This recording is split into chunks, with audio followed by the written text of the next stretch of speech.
Welcome to the Justified Podcast, the officially unofficial podcast for Justified on FX. I'm Jim. I'm Aaron. And today we're talking about the series finale, episode 613, called The Promise. This is only the third finale that Bald Move has ever covered. Is that true? I think so. I think it's Breaking Bad, Boardwalk Empire, and this.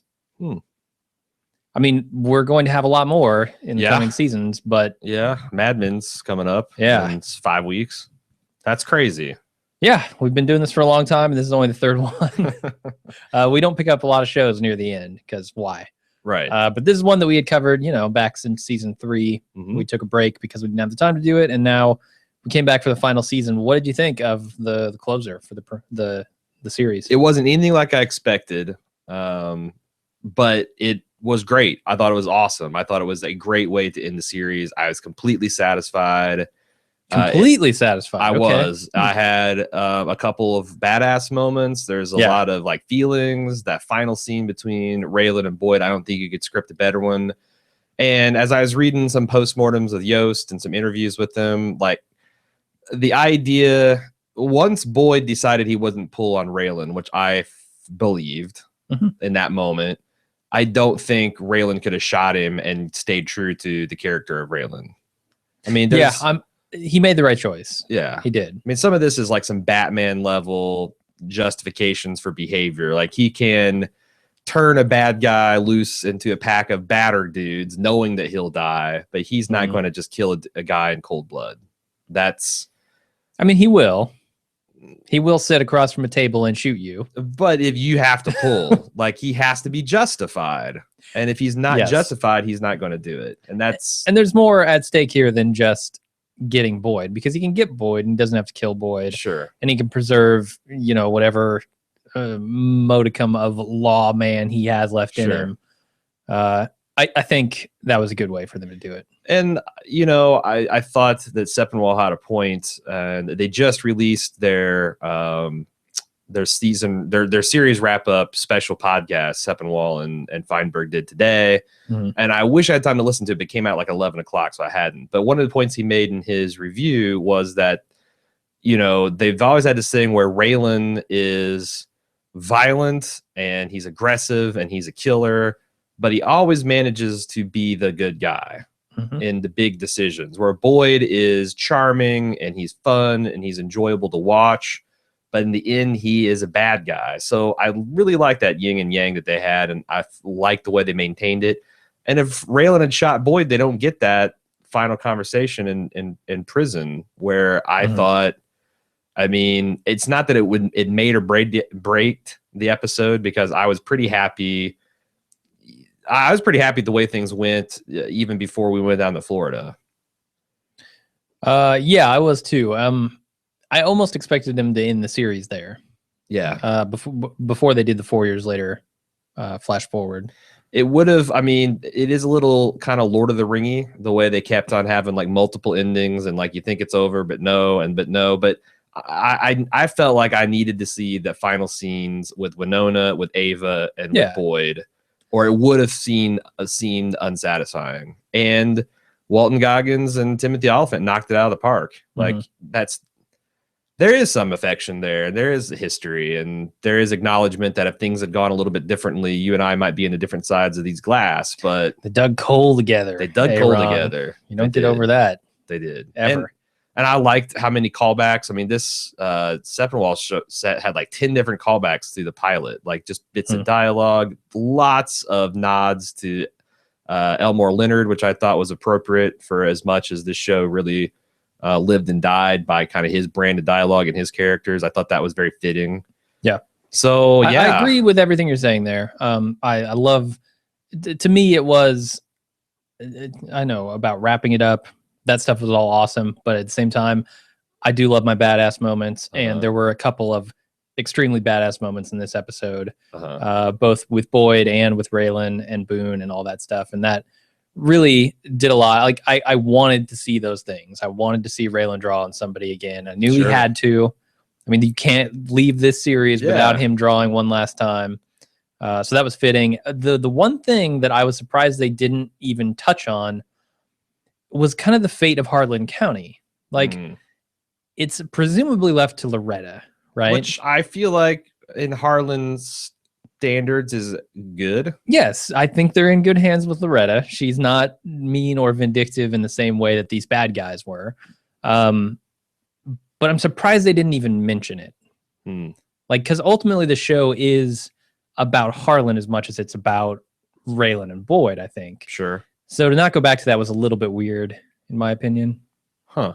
I don't know. Yeah, I'm trying to think that maybe some of this stuff, like you could say the same thing about, man, I wish we gotten to see a proper send-off for Limehouse or Win Duffy, or but some of that, like I felt like they gave those moments in previous scenes, and I feel like Loretta's speech at the pizza portal was kind of our stand-in for Harlan's going to be okay, for the definition of Harlan being okay that we've accepted. Like, Harlan's going to be a drug empire. Yeah, it's going to be, but weed.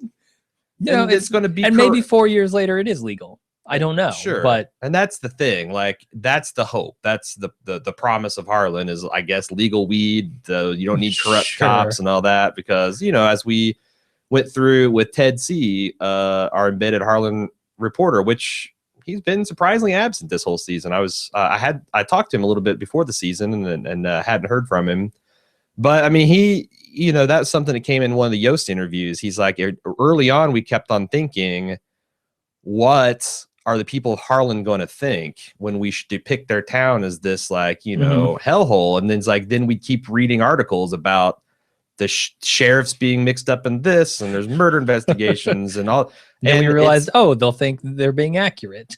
Yeah. And I guess they screened this final episode in Harlan County, and they, you know, people were loving it. So I feel like, you know, I should have drove down there for that. It's kind of like how the New Yorkers had, especially in the like 80s, like kind of a perverse pride for how dangerous and dirty their city is. And Chicagoans kind of have just the Chicago way, and Al Capone. Yeah.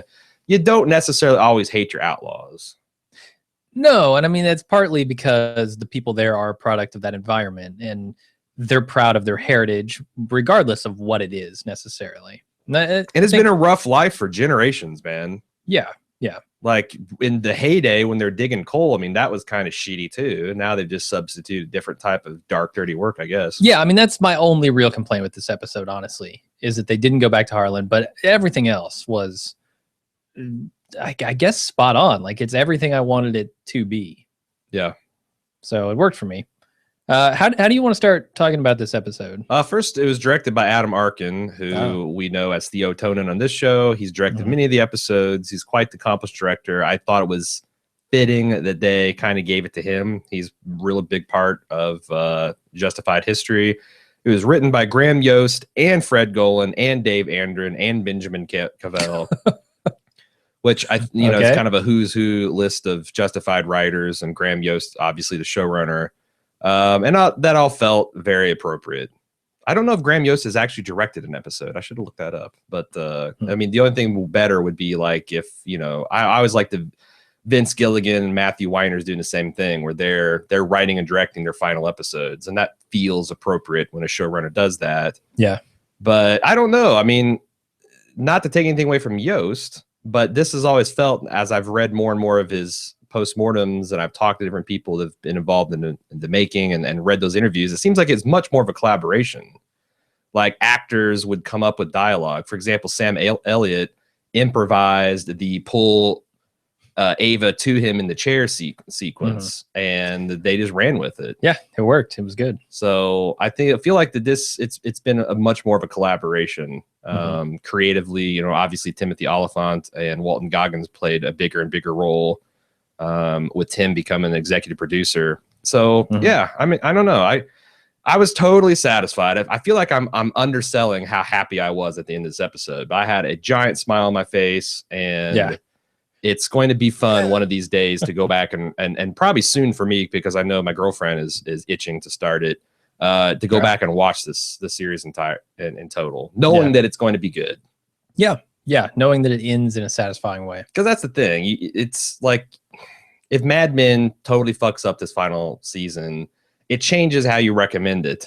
Yeah. Like, because for me, who's been there from the beginning, it's like, yeah, sure, it's the journey, but man, recommending someone, do I want to send them on a journey that's going to take them to an open sewage pit? And a journey that's difficult to start, right? Like, it is. You see where your journey's starting. There's a big ass mountain. You got to climb up it Right. to start this journey. And it's like, I don't know if I really want to, because on the other side, there is no pot of gold. It's just, right.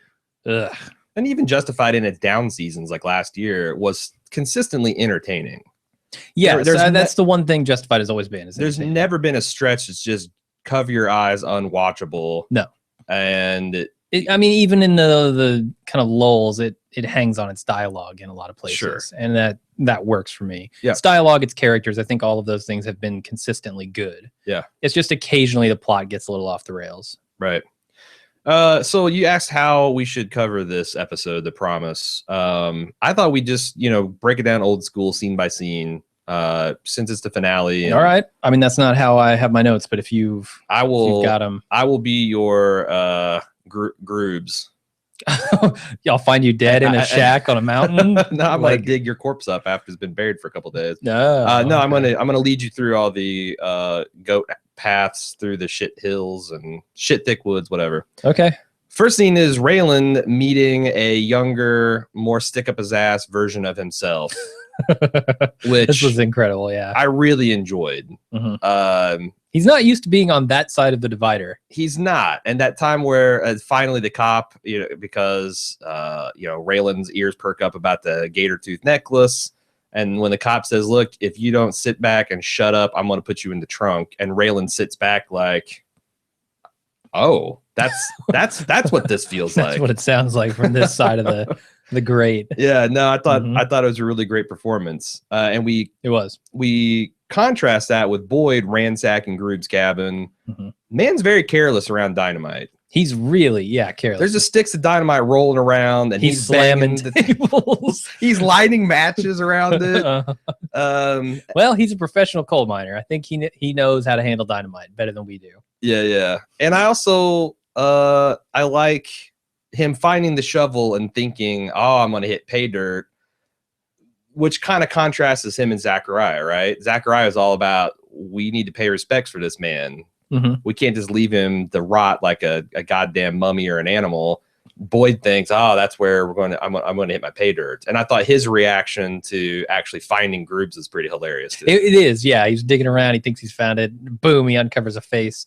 I just really like that he looks at this shovel at all. Mm-hmm. Like, I feel like that's very observant, and that's very well within Boyd's character. Sure. Especially takes a look and he sees, oh, there's fresh dirt on this shovel. Obviously, they were burying something. Must be the money. And I felt, I wouldn't normally call this out, but after the debacle that was The Walking Dead's final episode, they really handled the transition from night to morning really well.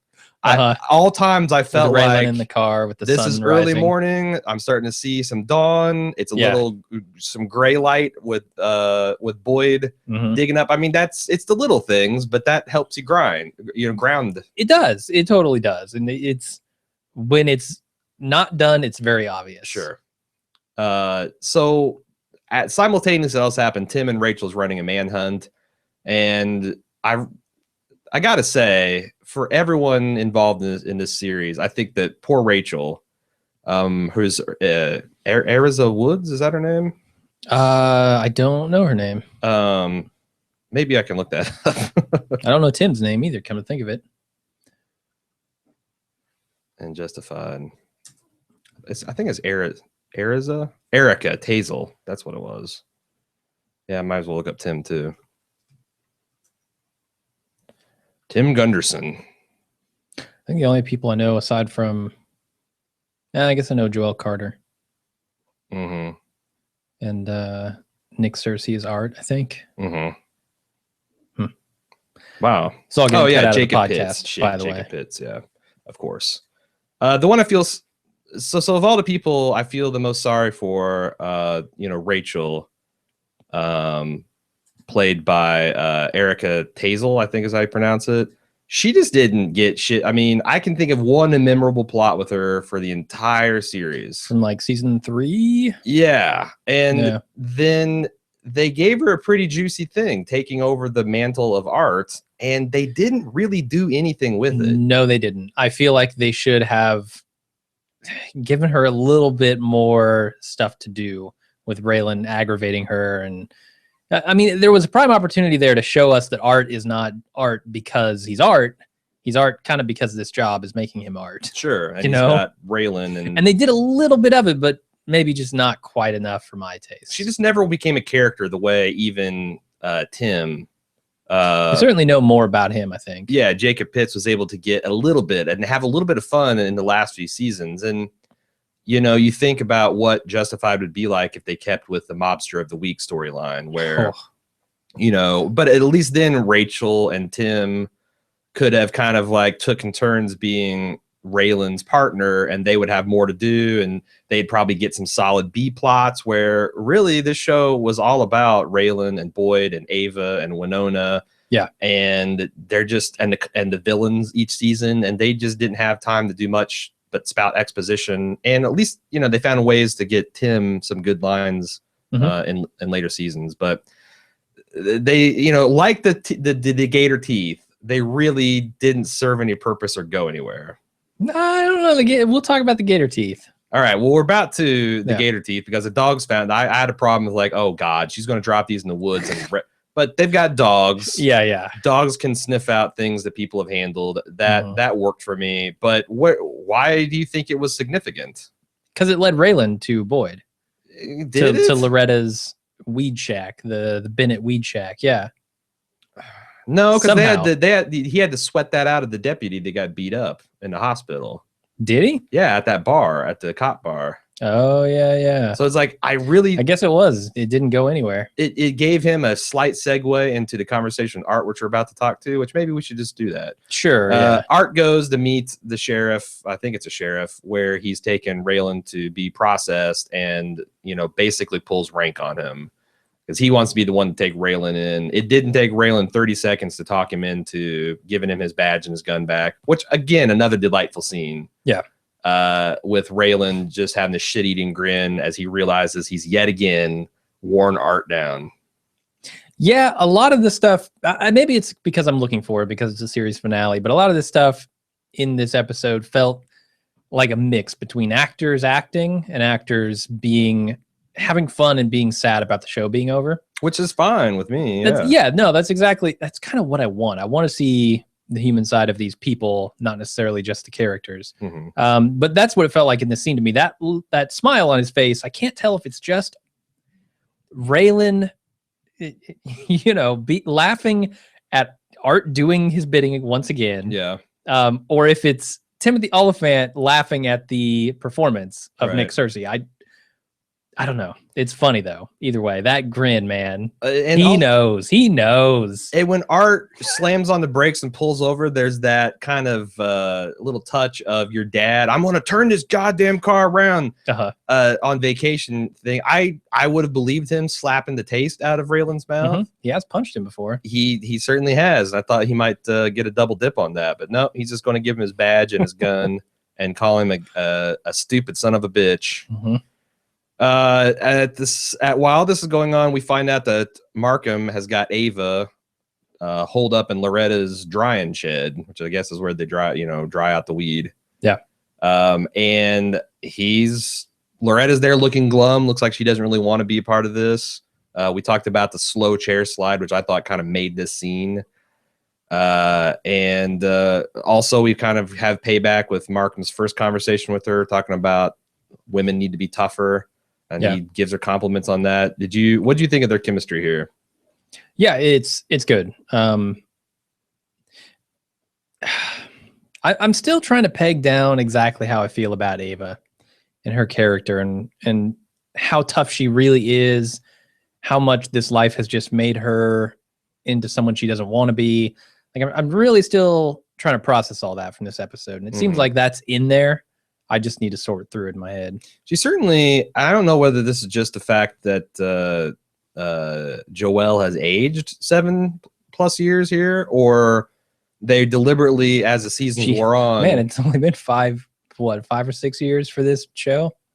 Right. To say that she's aged 7 years is not very nice. Oh, I'm sorry. 5 or 6, whatever. I don't know when the pilot was made. But if you look at 2010, like, if you look at shots of her in the beginning and shots of her now, like she's definitely harder. Yeah. And I again, I don't know if some of that is just that deliberate character choice to make her more about give her a harder edge to her, or and she's a little bit softer in the final scenes because she got the long curly hair and all that stuff. But yeah, like her association with Boyd, while I think in season 4 I was thinking this is awesome, like this Bonnie and Clyde stuff is working and I'm eating it up, it was really corrosive. It was, yeah, and it seems to have rubbed off on her, at least in some way, because when Boyd asks her later on, why'd you run off with the money? We had this thing on lock, and she goes, I just did what I thought you would have done. I don't know if Ava is really like that, or if she's just taking a jab at him or what, but there's no way she knew she was pregnant at that point, right? I don't think so, no. Because when I was watching this second time, I was trying to think that would be an easy explanation. Although I thought Boyd put her through a lot last season and put her through a lot this season. And that's easy. That would easily explain why things kind of broke bad for them is the way it did. But a really easy explanation was if you would say that like she'd done a pregnancy test that day and like, I'm pregnant. I don't want this man. I don't want a Boyd Jr. Sure. So she broke it off, but I don't think it works that way. Like this whole season took place in the course of like 2 or 3 weeks. Yeah, it's pretty quick. So I don't know. We'll maybe revisit that when we get to there. So Markham gets the idea to phone up Grubb's cabin, which apparently he's got a working phone. He's in the phone book. I guess so. The man is impossible to find, but you can just, dial him up. A guy's got to order pizza. Absolutely. Sometimes it gets lonely. Who delivers out there? Domino's. I think Domino's is desperate to deliver to the mountains. Somebody asked him, I couldn't remember if it was the Yahoo breakdown or Seppenwall, but someone asked him about that. And he goes, well, we actually researched it. And turns out a lot of those little cabins do have, plain old telephone service. But I felt like the type of guy that Grubbs was, a survivalist to kind of like, doomsday prepper. Don't know that he'd have a phone line. I'll just say it was surprising. It doesn't look like he had electricity or running water. It was all pumps and like a well on top of the mountain. I don't know how that works, but I felt like that was a little bit of a stretch, but whatever. Yeah, they could have just done cell phones and worked the same. Sure. I guess it wouldn't because it's Boyd picking up. The other thing is, you pointed it out when we were watching it. Why the hell doesn't Arkham make this happen on speakerphone? I don't know. Bad guys are dumb, man. Bad guys are real dumb. Yeah. If he would have had speakerphone on, he would have known about Boyd and not sent his guys. She would have never been able to pull this shit. No. And obviously, I don't know. It's silly not to put... He learned his lesson, I guess. A little too late. Yeah. What do you think Ava was thinking here? She was just hoping that Boyd would get the drop. I mean, is her best case scenario everybody dies but her? I think so. Or she's just trying to stay alive. It's one of those things where it's like, if I can just stay alive for one more minute, it's another chance that I've got of stringing those minutes together. Huh. I'm trying to figure out, because she seemed like she was ready to give up that money, right? Sure. I mean, that's why she calls Zachariah, because she wants him to get the money. And it doesn't, that's the other thing is I don't see any evidence that she kept any money at all. No. It seems like that was all given to Duffy in exchange for him getting her to hell out of Harlan, which we can talk about later. But yeah, although I guess at this point, if she given Arkham the money, he would have just killed her. I suppose so. I don't know. It depends on if he's actually not willing to live up to his word. Because I feel like he's making her a promise here. No title reference intended there. But if she gives him the money back, because that's all he wants, right? He doesn't want Ava dead necessarily. He just wants the money. The weird thing about that is he then told Boone to kill Zachariah, what he thought was Zachariah, as soon as he got all the money, which is as good as saying that that's true. My word is nothing. I don't care what you say. You're not trust anyone. Yeah, you're not talking yourself out of this pit. Except for Boone. Once again, Ava's plot and motivation throughout the season a little sketchy. Like a lot of the underpinnings of the whole story, a little sketchy for me, but whatever. She has been chased across the county many times in this last season. Yep. I can see why she is a little disheveled and a little so you get probably surprised by her own actions in a lot of ways. I don't know that she understands what she's doing necessarily, because she's just been attacked from so many directions with so many different things that are all bullshit. Right. He sends Boone off with Loretta because she knows where this Compass Rock is, which is going to be the meeting point. And I started thinking, oh shit, they're going to have a Boone Boyd shootout, which I wasn't a big fan of that. Then we see at this point, Boyd tries to make off from the cabin. Tim and Rachel and all the other marshals try to shoot him and fail. Did you have a problem with Tim's marksmanship?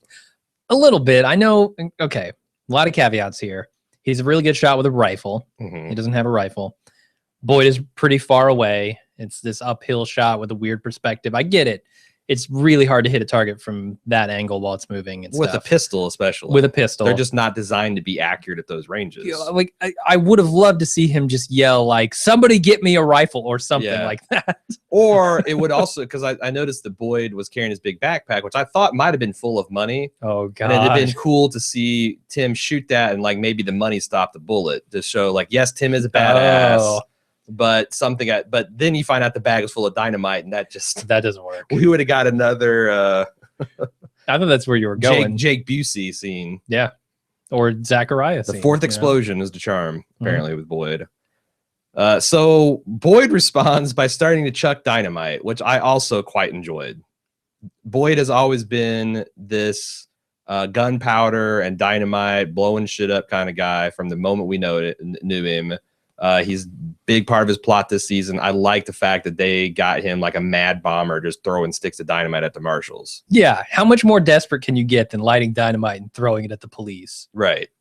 That's not very. Yeah. I mean, that's like hiding behind a rock. That's something you do in the 1900s, man. That's some Pancho Villa shit, but it worked for me. Art and Raylan show up at this cop bar where the guy who Carl beat up and then Carl got shot as a result is sitting there hanging out. And Raylan and Art go in and the guy says, look, you got to have a badge or tits to be in here. One of the best lines of this of the episode is Raylan saying, well, Art, show him your tits. And then Art's like, well, let's start with the badges. God, Nick Searchy, man. So good.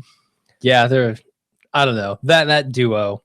I mean, as good as the dialogue is between Boyd and Raylan, I feel like the dialogue is funnier between Art and Raylan. Sure. And I really love it. Yeah, the more that they kind of become more and more antagonistic, and there's a lot of father-son stuff, and you know, you can be annoyed. That's the cool thing about fathers and sons is you can be really annoyed with your boy and you can be really annoyed with your old man, but at the end of the day, it's still a family. Sure. Raylan, so they creatively beat the information out of this guy. Raylan's got the ball bat, which he says, is that a Henry Aaron bat? Which is a callback to his old man in the Lord of Thunder episode in season 1. Yes. Where he goes to those. Hello, boys. You ever heard of the great Henry Aaron? And then he pulls out the bat and just beats the shit out of him. Still one of my favorite moments of the series. Yeah, that's a line that we quoted for years. Yeah. Hey, hello, boys. So then he gets. So they beat the information that the Ava is holed up at the Loretta's drying shed. Art gets a phone call. Hilariously says, "Oh shit, Crowder started throwing dynamite," which just tickles Raylan. He's got to get there for it turns to Ruby Ridge, but he warns Raylan, "Look, no matter what you find," because Raylan's like worried about Loretta. Worried about Ava. He's like, no matter what you find up there, and it's implied you can't just kill everyone. And Raylan says he understands. Yeah, did you get this Ruby Ridge reference? Yeah, it happened in the 90s. It's kind of the pre-Waco. Okay, where it's a kind of fringe compound that a lot of parallels to old Groobs up in that mountain. Yeah, it's kind of disconnected from society, living up there. It was like a guy and his wife and their kids. Yeah, and the feds decided that they had, I can't remember if it was exactly tax evasion or weapons charges or whatever. It was like making threats on the president's life and stuff like that. It was weird. It's kook stuff. It's again, it's a lot like Waco, and they went in there. He was associating with known like Aryan nation people, and there was a lot of shit mixed up in that. Sure. But the point is that, it's one of those situations where it probably could have been handled better by the feds. Like, as similar to Waco, this guy went into town. There's many times you could arrest him without like weaponing up and going invading the heavily armed compound. So he's, I feel like that Waco and Ruby Ridge are kind of watchwords, and ATF and FBI and the marshals was like, we don't want that to happen again. Yeah. And you got a man who's got crazy hair, cackling, throwing dynamite. Yep. That's a Ruby Ridge waiting to happen. Big old bright teeth. So we go back to the drying shed, and Ava's trying to make excuses for why Zacharias / Boyd is not at Compass Rock. Avery Markham is not having any of this bullshit. He starts to pull a gun and put it to Ava's head and gives her this creepy speech about, I know you've had a lot of violent men in your life, and it's probably not the first time. He doesn't get very far before Boyd comes in with one of the crooked cops. He's held at hostage, and he gets his eye shot out. He does, yeah. Pretty gruesome. It's too bad he hadn't seen Christmas Story. He would have known better. But there's a little confusion here. Okay. If you don't pay close attention to the previous scene where Art gets the phone call as to how the fuck Boyd shows up in this place after he's pinned down by the cops and he's throwing dynamite and there are helicopters. Apparently, Rachel told everybody to back off because he was throwing dynamite. Yeah. And they backed way, way off. Yeah. And so I guess Boyd used that opportunity to sneak away. And I get there in one of the mini postmortems, they have a marshal services guy who is like an on-set coordinator and advisor. And he said, absolutely, if we had a perp start throwing sticks of dynamite at us, we would fall way back and form a defensive perimeter to what maybe give a guy a chance to slip through. Now, they had helicopters in the air. They had dogs. Yeah. It's hard to evade the helicopters. Although you start lighting dynamite, throwing it in the air, maybe. Right. But, Boyd's legendary Harlan County outlaw, I'm gonna allow it. Maybe he got in a mine shaft and made his way through it. He took the underworld over. But Markham got his eye shot out. He is trying to have a moment with Ava. Actually shoots her. Question, did he know that gun was empty? Nope. Really? Nope. He was intending to kill her. A lot of debate online about whether Boyd was counting bullets and just proving a point, or whether he was ready to kill her. You can see it on his face, man. I agree. He is ready to kill this woman. He's got this very aggrieved, betrayed stance towards her, and he's going to. And then a surprise when the gun doesn't fire. Okay. Yeah. No, he meant to kill her. So during the middle of this, Raylan comes in, and we get another goddamn Raylan, your timing sucks. Brilliant. Another great line of the episode. Yeah, Walton, great work. And there's a lot of the callback to the conversation in the first episode about, you pull or you make me draw, I put you down. And Boyd just refuses. He's first got an empty gun, so Raylan kicks a loaded gun and like, well, there's that problem fixed. And Boyd just refuses to. He says, you got to do what you got to do. And also, one day, if I go to jail, I'm going to get out and I'm going to kill her and I'm going to kill you. Next scene, we see Boyd coming out in cuffs after Raylan is just felt like a minute of him just making constipated faces at the camera. I wasn't sure if Raylan was going to let this go with the way he insisted and kicked him a gun. And dude, I was on pins and needles because like Raylan killing Boyd is kind of awesome, but it makes everything else so much darker. Yeah. And Sepinwall made this in his point in his review that Justified, no matter what, and it's been highly dramatic, almost operatic at times, but it's always been fun. And I'm kind of convinced that Raylan killing Boyd would not have been fun. It might have been awesome. You're right. It might have been badass, but it would not have been fun. Certainly. So writing aside, I'm trying to think of Raylan's motivations, and it seems like they're revealed, I guess, at the end of this episode in that conversation that he has with Boyd in prison.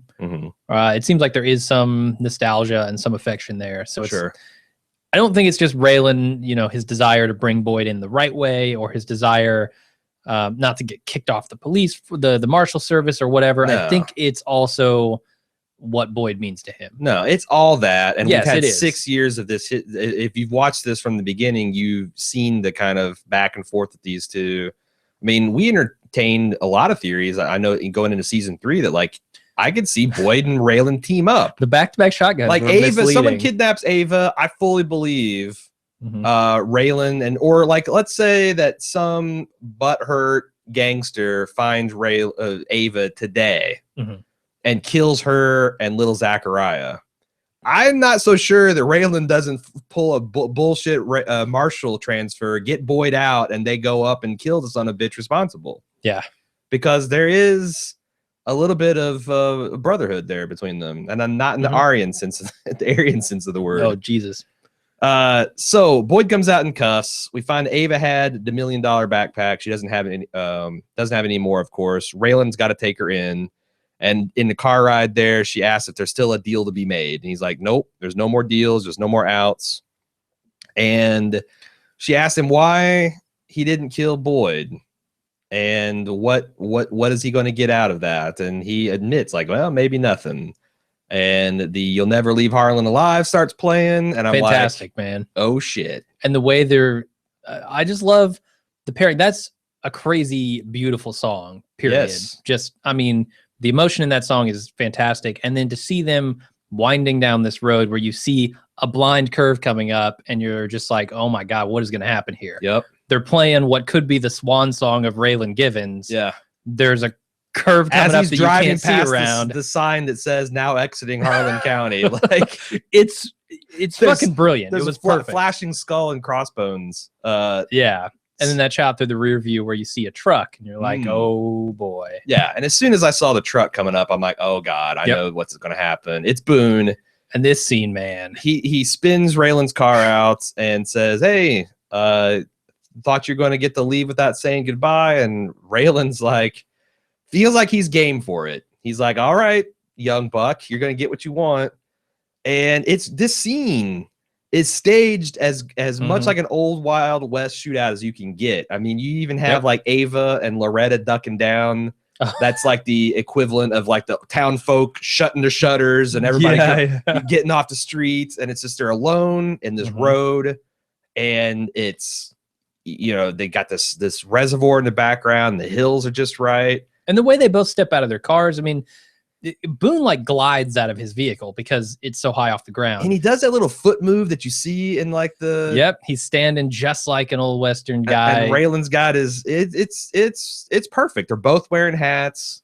Yep. It's really badass. And the shots themselves, like with them standing on extreme opposites of the shot there. And they didn't drag it out. There wasn't a lot No. of banter. It was a pull, and they both go down. And I the whole time I was thinking, there's no way Raylan got shot. Although the blood cloud, You see the blood come out the back, yeah. that was like, oh Jesus, how? And then you see the hat get shot, and I kept on Mhm. thinking, oh my God, Michael P got it right. Yeah. And Boone, and then you also got a little bit of the Loretta in there because Boone he's got just enough strength to maybe take a second shot at Raylan, Mhm. and Loretta steps on his hand as he dies, which Pours the apple pie down his throat. No. No, she actually had a needle loaded with apple pie On the her bottom of boot. her shoe. Yeah, just for such an occasion. No, It was I already in my heel. love it, man. This is the scene of the episode for me. Sure. And we find out that Raylan or Loretta comes up, found out Raylan just got grazed. Mhm. Not even going to leave a scar. It just basically gave a permanent part in his beautiful, beautiful hair. And then Ava does a 180 and peels off in his car. And he's like, God damn it, which I thought was hilarious. Yeah, the hat. So I really like the hat thing because it's a payoff of something we saw earlier in Boone's character, right? Mhm. Boone aims for the head, and we know that. And that empty cylinder bullshit was all a red herring to have us focus on that and not the headshot angle. But we were. I mean, we talked about it during that episode. We Yep. both understood what that meant Yep. for the future of Boone, and I thought they paid it off really well. You Sure. know, this guy's still shooting for the head. Raylan's not. He's going for Raylan dead shot him in center. the heart, man. Yep. Killed him faster than he could kill Raylan. That's for Yep. sure. On the other hand, Boone is wearing a bulletproof vest. If he was, yeah. If So next scene is Art and Rayland in the marshal's office, and he says, just like you did in the pilot, I asked you to come to Kentucky, help us get Boyd Crowder. Took a little longer, but you did it. We tried to figure out exactly how much time has elapsed, and well, we talked about it. We didn't really try to figure it out. okay, well, that's what we do. We didn't like dig into the history of the show or anything. But I want to say it's between 1 and 2 years. Because that sounds right to me, but I'm not. There's really only one really long time jump, and it was like 3 to 6 months where Raylan gets shot. And I think it's between seasons 2 and 3, and he comes back. He hasn't fully recovered. He hasn't got his quick draw back. Other than that, everything has pretty much gone from one thing. Each season goes smoothly into the next season. So this is kind of a Breaking Bad timeline where, yes, we've been with these characters for 6 years, but in their mind, only a year or so has passed. Yeah. But still, seems like it. Long damn time to get Boyd Crowder. This is an action-packed year or two of their lives. Yep. And not only did he get him, but he got him right. And he pours out some Blantons, and they share a glass. And there's the one, I forget that stick up his ass Marshall that's kind of, been around. He says, I'll miss you, Raylan. He's like, nah, you won't. Which, we've talked about what a pain in the ass Raylan is at the office. And even Tim mentions that. He's like, there's Raylan says, hey, good luck. I hope someone less of a pain in the ass sits in this cubicle next. He goes, well, it's unlikely there's someone that can be more than a pain in the ass. But then Raylan whips out his Friends of Eddie Coyle book, which I'm going to talk about here in a minute. And Tim gives him a bag, I guess, to pack his belongings in. He wants it mailed back to him. He's very sentimental about this bag. I don't know this joke really played, but after we watched it a couple times, we decided that Tim just gave him like a shopping bag to pack his shit in. And the joke was he wanted that 10-cent bag back from Raylan. Yeah, it's one of those you buy to, not waste plastic at Whole Foods or something. Yeah. So it's another one that just like this fake, macho brother bullshit that they have that they've done really well in the last few seasons. It could also be a way for macho brother Tim to get Raylan's address so he can write to him. Oh, as a way to make sure that they keep in touch. Yeah, and Tim's never going to say, hey, can you give me your address? I'd love to write to you sometime. No, he's not going to do that. But if he gives him something he's got to mail back, boom, he's got it. Right.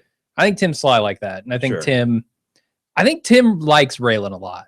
Sure. He's a little more off the reservation than Tim is when it comes to his methods, but Tim respects him, definitely. Yeah, I mean, I got that throughout this season, and we talked about it last episode. Like, a lot of things that Raylan does looks pretty shady. Yeah. But Tim, Rachel, and Art never believed that Raylan would turn to the dark side. I think Art flirted with that a little bit last year, but he's convinced that he's right on. Now, that's the other problem. There's another one of the things where, whoa, shit, if we think too much about this episode or this season, it's a little weird for me that Raylan just gets off of this federal warrant and is able to mix freely with mixed law enforcement and his coordinated activity and never have another issue. Yeah. And there's no, I get that, he did the right thing, but it feels like there would be still, a grand jury or maybe an investigation. And that's another dangling thread that I feel like they didn't address properly was Vasquez. I wanted to see Vasquez get a little comeuppance on his bullshit. Because this entire season, he has been a pain in the ass. And we've hated him since season 2. He's been Wait, was he a season 1? But especially this season, I feel like he was even at the end of season 1 about the whole Miami shooting. He's been a pain in Raylan's ass, which I don't know. I mean, who would you have cut time from to give time to him, or maybe would you? It's arguable that maybe I think this episode ran a little long. It seemed like it was 7 minutes long by my DVR count. Maybe they could use another 5 or 10 minutes to do a little bit more of a proper send-off for Duffy or this guy. But I didn't really feel like I needed one for Duffy, honestly, but I wanted some thunder brought down on Vasquez because he's been a little shit this whole season. Sure. Even an acknowledgement that you were right. You were right. Exactly. Yeah. He walks past Rachel, which again gets the least amount of screen time with Raylan as a send-off. She gets fucked even in this moment. It's a callback to season 2 or episode 2 of season 1 where Raylan gets his hat stolen. They have the exact same dialogue. Nice hat, tried it on, it fits. Yeah. Pavlov's Bell on the forum wrote, and I saw this on a couple different post cap stuff, but I'll just give her credit for it. It says, I Googled the book that Raylan gave Tim. Elmore Leonard dubbed The Friends of Eddie Coyle the best crime novel ever written. He penned an introduction for the recent reprint in which he credited Higgins with teaching him how to write bad guys, dialogue, and letting the characters dictate your story.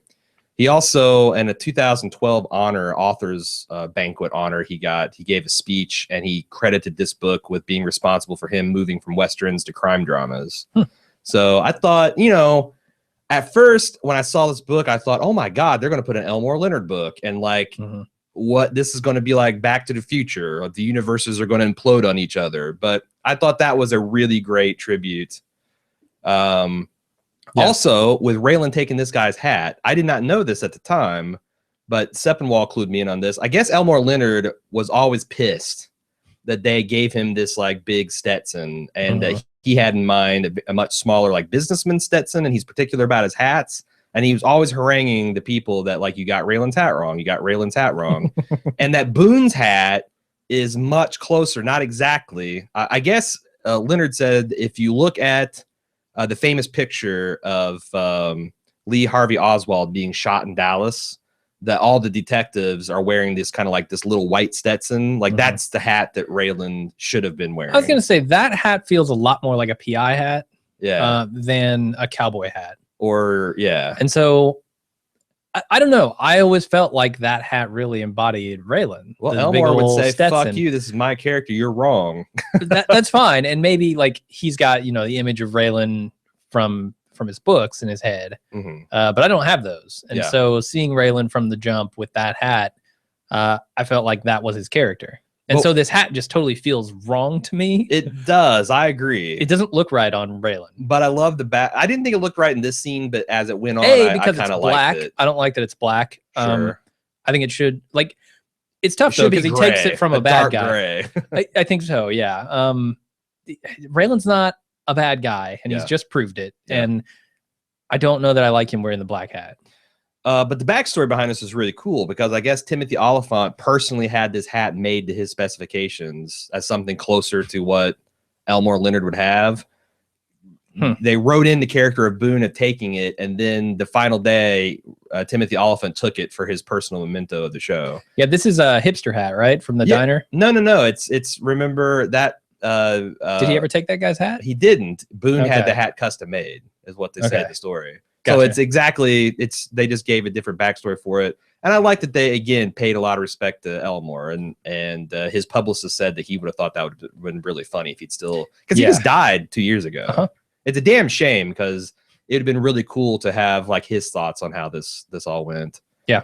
We know he eventually loved Raylan because he actually came back and wrote the book Raylan as inspired by the television show version of his character. So that's kind of crazy. Anyway, we then flash forward 4 years, and Raylan is talking to Willa, his daughter, and he's going to pay her $1 for coming up with a flavor of ice cream that he himself will not eat. She finally comes up with the dog poop ice cream cone, which wins her $1. No. It's not just dog poop. Sandbox. It's sandbox sand plus dog poop. There you go. Which sounds, pretty terrifying. Winona comes up and they play this kind of cute because I don't know exactly when I first suspected that they weren't together, but we find out that she's with some other dude. Some guy, Richard. Yep. Fitting name. What a dick. Raylan doesn't like the fact that he's calling her Punk, which is short for pumpkin. And Winona, which, pumpkin is not a thing.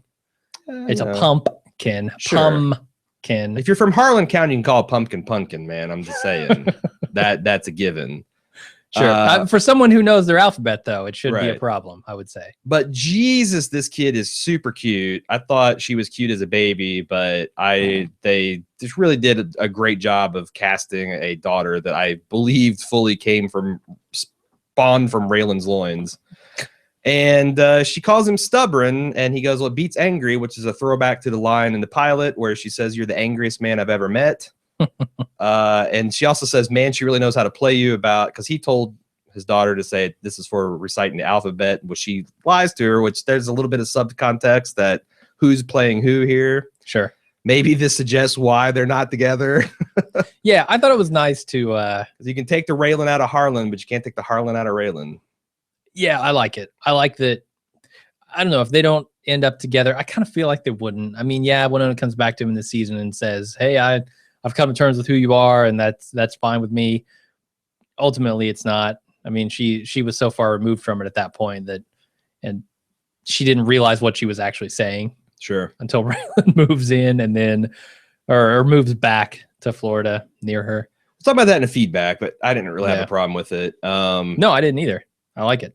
He goes back to the Miami office to put out a fire, and the guy from Anchorman's there. I forget the. Yeah, I don't like this guy. Yeah, it's okay for a callback. He was kind of a colorful guy from, was it season 4? Season 3? This actor just doesn't do it for me. Okay, whatever. The point is, Rachel Brooks from the Seattle office has found Ava, a clipping of Ava at a pumpkin patch in some county in California. So Raylan goes out to California to this ranch, which I thought had been really funny, and it's been impractically expensive, but it'd be funny if they actually shot this in Harlan County. They shoot the California Hills in Harlan. Yeah. They shoot Harlan County in California. Wouldn't that be Hills. hilarious if they picked apart of Harlan County and that would be ridiculous. Yeah, like that would have been so meta. And sure. I know it would cost like millions of dollars just for that one gag, but I would have done it. Yeah. So, I mean, that's the thing you got to realize about, I don't know if a lot of people from California or Kentucky are listening. California has very like sparsely vegetated hills. It has like shrubs and just kind of some bullshit, almost weed type stuff on its hills. Whereas Kentucky has full ass blown trees. Like, yeah, even on the mountains. Big ass trees covering the mountains. You don't even see the ground. That's the primary difference in the Smoky Mountains and like the Rockies. The Smokies are just, they don't have a tree line. Yeah, no. And you can't see the ground in the Kentucky woods. And that's the thing, like that shootout with Boone by the reservoir. Like there are places I can think of. There's this one like on the Cherrahola Skyway in the border of like North Carolina and Tennessee that looks exactly like that. But the vegetation always gives it away. Always gives it away. I guess if you weren't living in one of those locations, you wouldn't notice it necessarily. And it doesn't get in your way usually. It's just every once in a while, these scenes are kind of... I just imagine how beautiful that shot of the showdown between Raylan and Boone would have been had they had the trees out there. Especially if it was like all misty like it is. Yeah. That'd have been cool. Fog coming off that lake, sure. Anyway, Ava's hiding out in California. There's a scene, a flashback scene where Raylan's openly wondering how she got out of Harlan, and he says first I suspect it's Ellie Mae, and we get to see that actress come back. Then it was Limehouse, we get to see that guy, and I guess they shot this like very late, and it was a kind of a miracle that everybody's schedules worked up to do this, but I thought that was a cool touch. Sure. But and it's Duffy. It's Win Duffy. We think who's running down on all fours, dog grooming, mobile salon. Experts in doggy style. My God. That the Marshal Service last heard he was surfing in Fiji on $9 million. I love that. I love that about Duffy. And she's talking about how she helps kids riding horses or special needs, and she helps out the school and volunteers at the church. And Raylan's kind of getting pissed because he's like, every longtime fugitives wants me to congratulate them on not doing something they ain't supposed to be doing in the first place. And I feel like he's about to take her in. And then she says, I got to show you something, but you got to promise me you won't show Boyd. And she introduces him to little Zachariah, who is wearing what I can only describe as a prison yard Aryan Brotherhood. Like he's got a little candy cigarettes rolled up into his little denim sleeves. He got the swastika tattooed on his neck. It would have been funny if he had like little kid temporary tattoos on his arms. Like not swastikas or anything, but like, Beyblades or Ninja Turtles or whatever the hell kids are into nowadays. Yeah, poor kid, man. Being dressed in two-tone denim, no thank you. And I think Raylan realizes that if he wants the future not to repeat, which he desperately does not, he's got to do something to protect Ava and this kid from Boyd ever finding them. Yeah, and that's exactly what he goes to do. Yeah, and he says, I thought this was interesting. He's like, he references the promise he made Ava in the mid-season that she'll be fine. And he's like, I promise you'll be fine, and you are. I don't know that he can take all the credit for that because he did his damnedest to make sure she wouldn't be. But we then go see Boyd preaching in prison, which I found highly entertaining. His whole He's got the wind in his face, man. Get behind me, devil. I'm climbing that ladder, Satan. I got the wind in my face. Boy, we need you. This is great, right? Because we think about how Boyd started. Sure. This whole series, man. Time is a flat circle. I would love to see what Matthew McConaughey would say about this episode. Yeah, this was beautiful. Seeing Boyd just start from the ground again. You know, the slate's been wiped clean. He's got to do it all over. Mm-hmm. And he's going to. I don't believe for a second that he has any change on his mind whatsoever. And we got one last time, Raylan Givens. And even Raylan acknowledges, like, you're repeating yourself, right? Yeah. This is exactly how I found you in season 1. Mm-hmm. And he also, I didn't know this, I read an interview with Walton Goggins where I guess after season 1, Leonard Elmore was, or Elmore Leonard rather, was on the set talking to people, and he went up to Walton Goggins and says, "Your character Boyd, I believe a word he ever says, but I sure as hell enjoy watching you say him." And Boyd quoted that about himself in response to Raylan, which again I thought was a fantastic tribute. Yeah. And Raylan makes up this whole story, which I wonder. I don't think he made this up for Boyd's benefit, because No. he also had Rachel knowing that, other marshals knew that Rachel was alive. He had to come up with something to explain this. There's something about this that doesn't all connect with me either. Well, he did it for Ava. He did it for Ava, sure, but Yeah. like the fact that Raylan decides I'm going to let you go does not mean Marshal Services are going to feel the same way.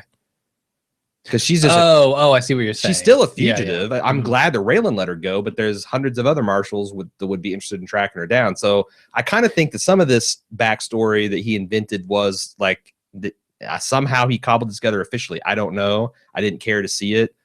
And again, it doesn't quite connect. Well, with it makes me, more but- sense if he didn't do it officially. Really? If he did all this himself, yeah. Put on his gray hat, his black hat. Yeah. And went and just made up a fake license and a fake death certificate and showed it to him. Sure. So she died 3 years ago, quote unquote died. They just found out about 3 weeks ago over some identity theft. And Boyd's reaction, well, okay, then maybe it's for the best. And what did you think he meant by that? Do you think he was I think he feels a little guilty about some of the stuff he's done. Do you think 4 years later he would still kill Ava if he got out of prison? I'm not certain about that. Do you believe that he I'm loved leaning Ava? toward no. Well, okay. You asked me two questions with different answers there. I'm leaning toward no. He probably would not kill Ava, and yes, because he did actually love her, and maybe some time in prison away from the immediacy of this money and shit would probably give him some time to reflect on that and come to the decision not to. I feel like he truly loved Ava, and I do believe he did. Mhm. That if you spend 4 years in prison, a guy like Boyd, who's reading and philosophizing and preaching and meditating, there's no way you can hang on to enough hate. Yeah. To if you get out, your first thought is, "Yep, got to go kill Ava and Raylan." Yeah. No, I agree. Although Raylan probably hope he would. Probably wish he would try. Hmm. So they talk about that, about how you try to get out, and that's Boyd. He tried to kind of go live a legitimate life in season 2, kind of sorta. But he goes, you just can't get out. It's just not possible. It follows you behind somehow. And he acknowledges Raylan's the only one that's gotten out of Harlan alive. And then he basically says, "Why did you come?" And Boyd supplies, "We dug coal together," which I think is the first time Boyd's actually said that. Raylan said it several times in the season, in the series. Yeah, but this is the first time Boyd actually said, "We dug coal together," and Raylan said, "That's right, fade to black." Yeah. Title card thanking the men and women of Harlan County, the U.S. Marshal Service, and Elmore Leonard, which again felt very appropriate. All those things, indeed. So that's it, except for feedback. Should we get to it? Yeah, let's do it. All right, Travis Smith, and we got a lot of feedback. So we're not having a wrap-up cast. This is the wrap-up cast. So enjoy. Travis Smith said, "I'll keep it short and simple, as I'm sure there'll be a lot of mail this week. One of the things that impresses me most about Justified is how amazing they are at creating memorable characters. The anus is now on you to pick your favorite. What say you?" My favorite character? Yep. Do you have one in your head? Yep. I'm trying, man. I'm trying to. Dickie Bennett, because to this day, There's probably not a month goes by that one of us doesn't go, hold your horses now. It's true. It's a brilliant character. It's a brilliant character, and one that I'm sad that we didn't get to see more of in the last 2 seasons. I'm so glad we got to see him in this final season, because I'd have been a big miss if we didn't. Yeah, I mean, I don't know. I feel a little silly saying Raylan. Because it's such an obvious choice. But I mean, that's why, because it's so good. If you said Raylan, Boyd, Ava, Art, you'd feel like an asshole, right? I do feel like an asshole, because that's what I'm saying. Raylan. Even if you say like Quarles or Limehouse or Matt, they're just so obvious choices. I feel like an asshole for saying Dickie Bennett, because every time someone asks me this, I think they're really expecting me to bust out some kind of like obscure, and I'm like, no, I'm just a fan. I like Dickie Bennett. Dickie Bennett's hilarious. I'm not trying to get overly obscure with this and like analyze, why some bit part character might have been better overall in its tiny little story arc than Raylan in his whole 6-season story arc. I think Raylan is a fantastic character, just top to bottom. There's a lot of complexity there. There's plenty of humor there. He's ultimately a good man who tries hard, but is kind of still failing at things that sort of matter, but not that really matter. Like, I mean, his relationship with Winona is definitely a failure. Sure. On the romantic level, certainly. Well, on the day-to-day practical is where it falls down. I think the sustained romantic level. I don't know. He doesn't do everything right, but he tries, and he is who he is, and he's just hilarious most of the time. I got to give it to Raylan. I mean, even better than Boyd, even better than Duffy, who is an awesome character as well. There's so many good ones, it's hard to pick, but Raylan is just the rock in this series. And the thing I hate about Duffy is that he did get Worfed a lot, and that he was this big badass, and we never really got to see be a big badass. It was all reputation and kind of smoke and mirrors. But because of that, if someone got the better of Win Duffy, it was the same as saying this guy. It's basically buying into badass credentials, right? Yeah. It's just like when some alien comes and kicks Worf in the face. It's like, whoa, this guy's a badass. He just kicked this Klingon badass in the face. But as a side effect, they relied on it too often and made you start thinking maybe Worf's a puss. The other one I like is Judge Reardon, the Hammer, Stephen Root. Yeah. Solid gold every time we saw him too. Yeah. So, but this show is like full of amazing, really cool, colorful characters. But that's mine. Jake from Tallahassee said, just finished the finale, and it's about what you'd expect from this season. Some great action and emotional beats, but don't think too hard about it or it all falls apart. The newspaper clipping after 4 years broke the camel's back for me. It was sent by Rachel with a marshal's address, so the marshals clearly know that where fugitive number 1 Ava is hiding, but apparently it's okay because she had a baby. Yeah, I don't know, man. I don't know about that. That's weird. It's like the black gold. You just enjoy the ride. Have another glass of bourbon, everybody. Okay. He says, to me, Justified season 6 is flirting with season 4, which is firmly below seasons 2 and 3. I'd started season 2, and it's hard to believe 4 years have passed. 4 years of shit kickers, drug dealers, and Raylan Givens in the heart of Harland. Justify may ultimately be more bronze in this golden age of television, but it was a fun ride, and I'm glad you guys could cover at least some of it. I am too. Let's wait to talk about Justified's overall place in the golden era. Okay, we got some more takes. I'm glad we got to cover the parts that we did as well. You know, seasons 4 and 5 were a bit of a lull. I'm not really sad that we took those off. If I could have covered season 2, 3, and 6, I'd have been a happy man. And we're too late for we started this too late for season 2. You know, we covered a lot of season 4. People don't realize this, but Bald Move TV, a lot of the early episodes were just 20, 30 minutes Justified rundown. I'd have been pissed, and I think everybody would have been pissed at our coverage at season 5. Probably, yeah. But Michael P coming in here for some gloating. Holy shit, I was right about Boone shooting Raylan's hat, or so I'm told. Haven't seen this episode yet because I'm in Pennsylvania for work. Luckily, since my wife knew my theory about Raylan and Boone, she called me and spoiled the entire episode. Damn. He says, I don't mind though. If I didn't find out I was right until I saw the episode, I would have missed on countless hours of gloating. He then sent an email following up and said, since my prediction, nay, premonition, was right about Raylan's hat getting shot, I feel like I've earned the title Mikey the Frog. Mikey the Frog. Mikey the Frog? Yeah, called it. And if I can remember, I will call you that henceforth. Okay. Don't be a stranger. If you wait like a month or two to send me email, I will forget. I guarantee you. So sure. Natalie H says, just sign all your emails, Mikey the Frog. Then there you go. Yep. So the anus is on you to remember, Mikey. Natalie H said, hey, not sure how I feel about how they ended Justified, but I suppose I'm glad they left all of our characters alive. There could always be a movie now. What do you think about Justified movie?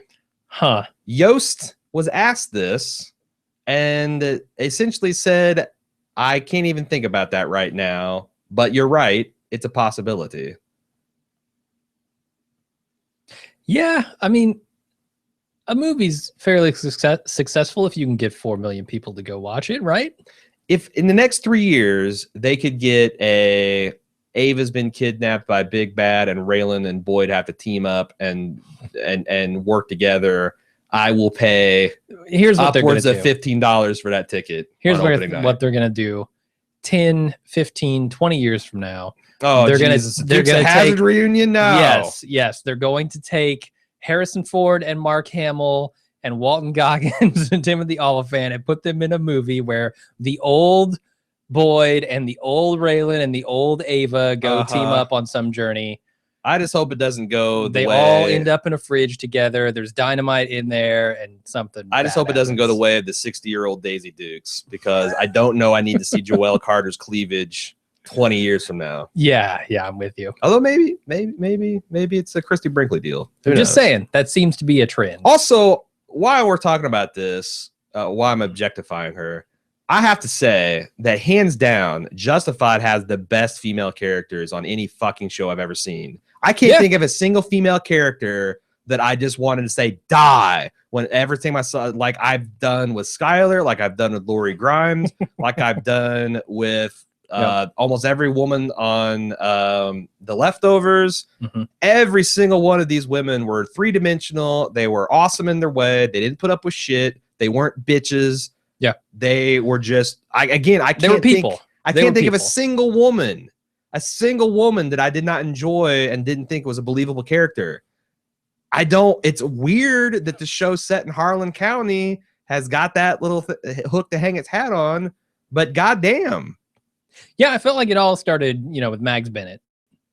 She was a bit of a mother to that county. She ran that shit. Yeah, and then everyone has kind of followed in her lead, and I think it's weird too because you don't see a lot of think of Raylan's women. Stepmom.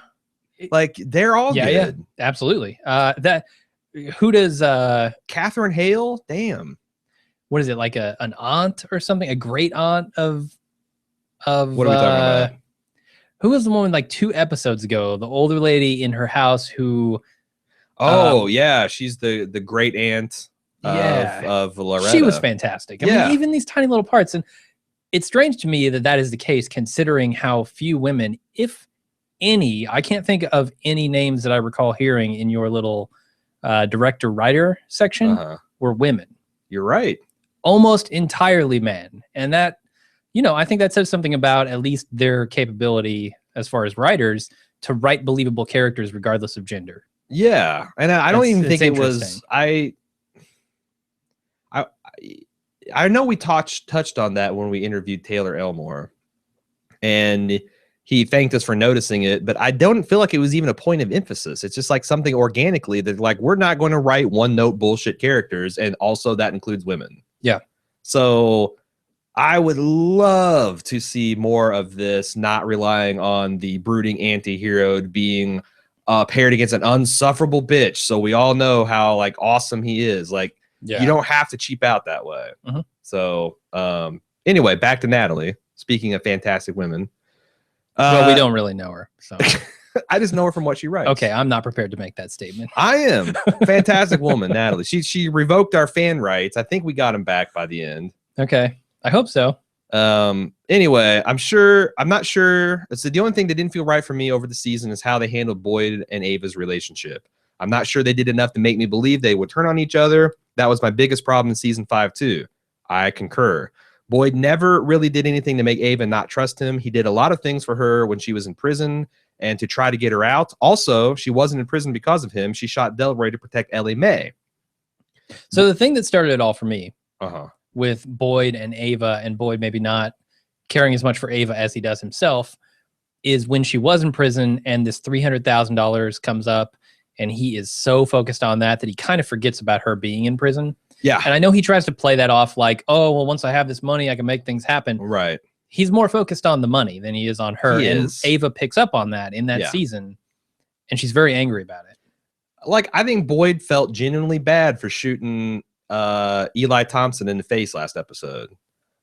But he's an outlaw, goddammit, and he's going to shoot him in the face. I feel like he felt really bad for letting Ava languish in jail, but if he could get her out of jail, fine, great. Why not? He loves her. But he's an outlaw first and foremost, and he's about the kind of legend of Boyd Crowder. Yeah. But yeah, I agree that does feel somewhat unsatisfying. A little bit, but I don't know that you always need to have everything feel right in a show if it feels realistic. She continues, Boyd even forgave her for snitching on him. I think Boyd loved Ava and was doing the things he was doing for her, and so he could finally get out of the game and that they could have a better life, the life that she wanted. Ava knew who Boyd was when she got involved with him. It was only in episode 8 that she wanted him to run away together with $1,000 then. And then by episode 10, she was shooting him. It just seemed odd. I had a feeling Ava would be pregnant, and she emailed us about it earlier on the season, but I said I wasn't sure it was that type of show. As it turns out, it was. Maybe it was Ava finding out she is pregnant, if in fact she knew that she was pregnant at that point, that turned her against Boyd. It's something we pondered in the episode. Having said that, she also talked about how upset she was as a child not having her father around, so I'm just not sure. As Boyd said, they were home free, they had the money, they probably had more chance on the run together than she did on her own, and I don't know what changed. Boyd's influence. Boyd, if you believe what Ava says about why she did it, then she's been around Boyd too long. Yeah, and she thought that just, I don't know, because again, I agree with most of what Natalie said here. But yeah, there was something weird about it, but I don't feel like it was never explained in any way. I just feel like at the end of the day, she could not trust Boyd, because to do that, to trust someone, you have to almost believe that they're going to put themselves above you. And that's the best partnerships work, is that you trust each other to do what's in the best interests of the other person, to put the other, if both of you put the other person in front, then you still got a person watching your back. If one person is putting the other above their own safety and the other person still got their own safety ahead of that is great for the one person's got two people watching their back, but it sucks for the person got zero. And I think Ava just got tired of that dynamic. Yeah. I think it was a little clunky the way they introduced it. Honestly, last season just could have been a lot better. And they could have set this up to where it was a lot smoother, but they didn't. So yeah. Alex F said, "Hoo boy, that was good. A very Elmore Leonard-esque ending that was just the right amount of satisfying. If anybody makes a list of best final scenes of all time, the Boyd-Raylan conversation at the end has to rank near the top." I agree. In addition to being one of Justified's spookier badasses, Boone is interesting in a symbolic way. If you took away all of Raylan's good qualities and jacked up his darker impulses to 11, you'd probably end up with something like Boone, an arrogant, violent man who enjoys intimidating people and usually shooting them too. Seriously, that sounds like Raylan. Yeah, kind of. It seems fitting that Boone would wind up being the final outlaw Raylan has to put down before leaving Harlan. And finally, here are some Elmore Leonard books that might help fill the Justified shaped hole in your life. Start with The Hunted, written in 1997, which stars a U.S. Marine from Harlan who seems an awful lot like an early draft of Raylan Givens. Raylan himself shows up in the excellent Pronto, released in 93, and then even better, Riding the Rap in 95. I've read both of those, and they are excellent. Then, of course, there's Fire in a Hole in 2001, which is adaptified into the Justified pilot, which I have not read.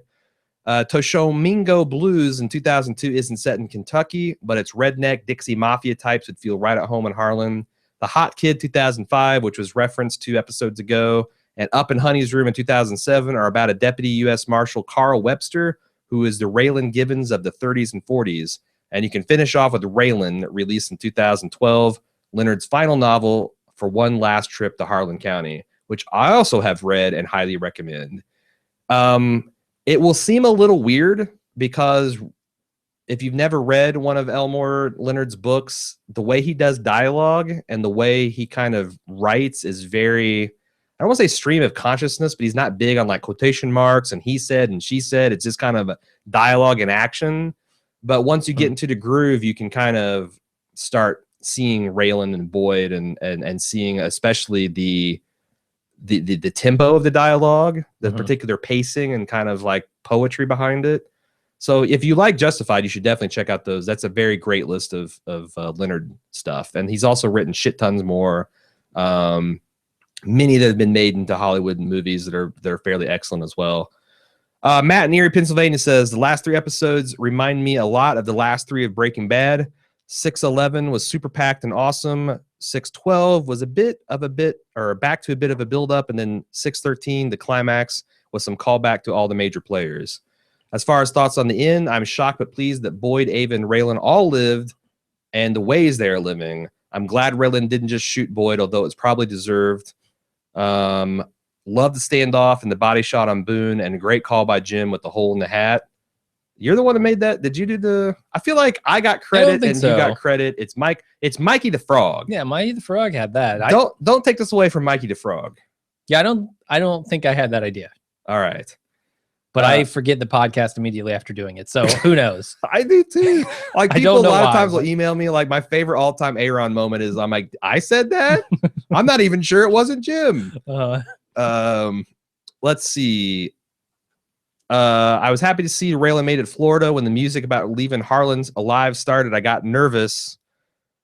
He also says Winona must be the meanest person around. She falls for Raylan, marries him, breaks it off because she can't handle the Marshall's life. Then in season 2, she comes back to Raylan one night while married, leaves Gary, who, to be fair, come on. Gary was never going to survive in that relationship. Yeah. Just the ghost of Raylan was always in that house. Fucking Gary. Gets pregnant and then can't handle the Marshall life and moves to Florida. Comes back to Raylan, says she loves him and can handle it. He moves down to be with her and Willa, and then they're still not together. What the fuck is up with Winona? It's not Winona, it's Raylan. That's the thing. It's Raylan, man. This series has made it a point that it's Raylan. He can't be a reliable, stable partner. Nope. At the best, I don't blame Winona one bit. The best you can hope for is he's going to buy your daughter some ice cream and pick him up from school when you need him to. And if, Boyd Crowder breaks out of prison, Willa is sitting there at the pickup line wondering where her daddy is. Garen fucking Teed. Anyway, Ava, not thrilled that she and Duffy got the money, and we have to assume that they did since he smuggled her out. He wouldn't do that without the money, right? Agreed. I did think it was great that Raylan told Boyd she was dead, and it was a great move. And Boyd, despite it all, you have to love Boyd. The final scene with these two was the best finish to the show. I thought I wanted a dramatic death, but their conversation was just too great. Might not have been the best show of all time, but I think Raylan is my favorite TV character of all time. He's up there. Man, he's up there. He's good. And standalone season 2, like, we're going to talk about where Justified fits in the pantheon. And that's a hard question. But season 2 of Justified easily makes a top 5 seasons of television list for me. I agree. It's a standalone. I don't think you need to see season 1. I don't think you need to see anything past. It's just a great 13 episode mini gothic masterpiece. Indeed. Except for 2 episodes. With a small footnote. With the evidence room and that bullshit. 11 episodes. It's a great 11 episode Southern Gothic. Mara R wrote in and said, maybe this isn't the right place to ask about. Oh, it is. But I'm going to. How do you two react to series ending? And does that inform your opinion on the show as a whole? For example, when Breaking Bad ended, I was fortunate enough to live in New York City and got to watch it live on a big screen with around 200 other people in the Museum of the Moving Image. you missed the boat because if you lived in Anderson, Indiana, you could have watched it with like 25 people on a 47-inch screen with yours truly. Hey, don't disparage ho. my television. It's a 60-inch screen. It is not. Oh, yeah. Get man. No, you can 50, go measure it. 50 at best. 50. Like I would have a 50-inch TV. I'm not even sure it is. 47 is my is my original You might estimate. have a 47-inch TV. Anyway, when the show ended, I had this overwhelming cathartic feeling and couldn't stop crying, not bawling, just tears running down my face all through Talking Bad and my train ride home. When I finished crying, I felt like this chapter of my show watching is done, and that Breaking Bad, while one of the greatest, is not a show I feel the desire to take on watching again. However, when Justified ended last night, I had no tears, just pure joy at seeing Raylan and Boyd together one final time, and I had an immediate feeling of wanting to dive right back into the story and watch it all over again. Though I don't feel Justified is overall a better show than Breaking Bad.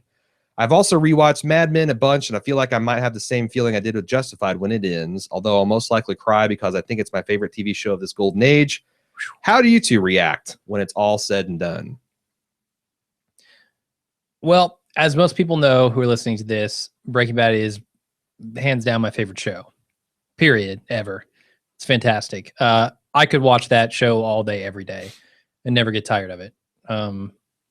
So I definitely felt like she feels about Justified toward Breaking Bad. Mm-hmm. Justified, though, I don't really have, like... And you're not the bawling all train ride home type. Definitely not, no. But it's certainly bittersweet. I mean... You get a great episode of television and a satisfying conclusion to a series that you love. Mm-hmm. That's the sweet part. The bitter part is that it's over. Yeah. There is no more to be had. So I see where the tendency to go back and watch it again comes from. I just don't necessarily feel that with Justified. Now, I might feel that later on. Mm-hmm. I think I'm going to take a little time from Justified and maybe go back to watch some of the better parts later, like maybe a couple of years from now. I tend to do that. I don't know. That's just my TV viewing habits. Like I watch through something and then I will go back to it years later. What I think will always be awesome for Justified is take the final 3, maybe 4 episodes of every season. I think I could watch those forever and it have a genuinely good time. Even in season 5, the last 3 episode stretch was pretty good. And I think of like the final 3 episodes of season 1, the final 3 episodes of season 2, final 3. Actually, I can't really. Season 3. I feel like the final season 4, maybe season 3 weren't as good. But no, I mean there was some. The last episode of season 4, getting his arm chopped off and the pig slaughter. I mean that was pretty good. That was outstanding.